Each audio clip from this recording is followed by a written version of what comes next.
Hi guys, magandang araw po sa inyong lahat. Ito naman po ang kaibigan nyo si Jake. In this video guys, pag-usapan po natin, okay lang ba maging tambay? Nako, marami tayong siguro magkagalit kasi iba gusto talaga maging tambay sa buhay, no? So before tayo guys magsisimula, magpapasalamat muna po ako sa lahat ng mga viewers natin at followers sa channel ko. Maraming salamat po sa inyong walang sawang panonood at suporta sa aking channel. So kung bago lang kayo sa channel ko at gusto nyo ang video na ito, paki-like lang po, share, and huwag kalimutang mag-subscribe. Ito lang po ay personal ko pong opinion sa topic natin. Okay lang ba maging tambay? Para sa akin, hindi long term. Pero kung sandali lang po, ilang months lang, 1 or 2 months or 3 months, okay lang magtambay kung nag-resign ka sa trabaho or napagod ka or nagkasakit ka or nalugi ang business mo. Long term, hindi talaga maganda maging tambay. Bakit?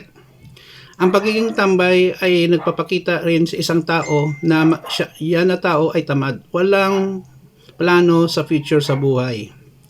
Ang pagiging tambay, mahirap din kasi mauubos ang savings mo or ang pera mo na save, no? Anong gagamitin mo? Hingi ka sa relatives mo, sa kapatid mo, magulang mo. Nakakahiya din yun.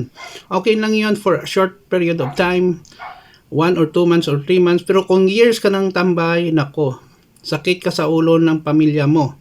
Kung may family ka, may anak, may asawa, pagiging tambay is not a good example to your wife or children. Kung ang asawa mo lang nagtatrabaho, ikaw, paisi-isi ka lang, ano bang gusto mong gawin?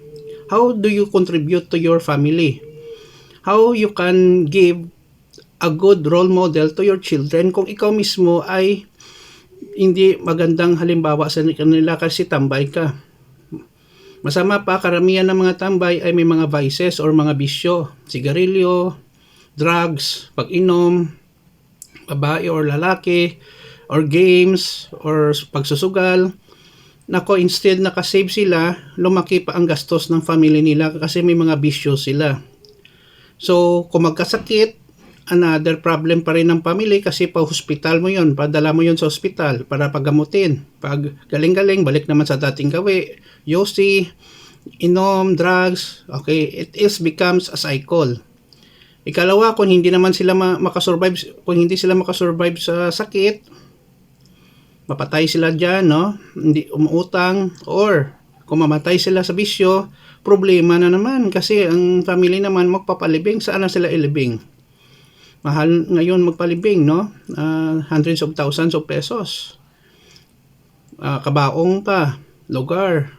Sa simbahan, may bayad rin sa pare. Natalis kung ibang religion, libre.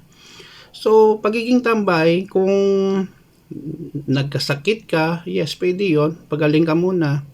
Nag-resign ka sa trabaho, gusto mo lang talaga ma-release ang mga stress mo for how many months or years nagtatrabaho sa isang stressful work environment.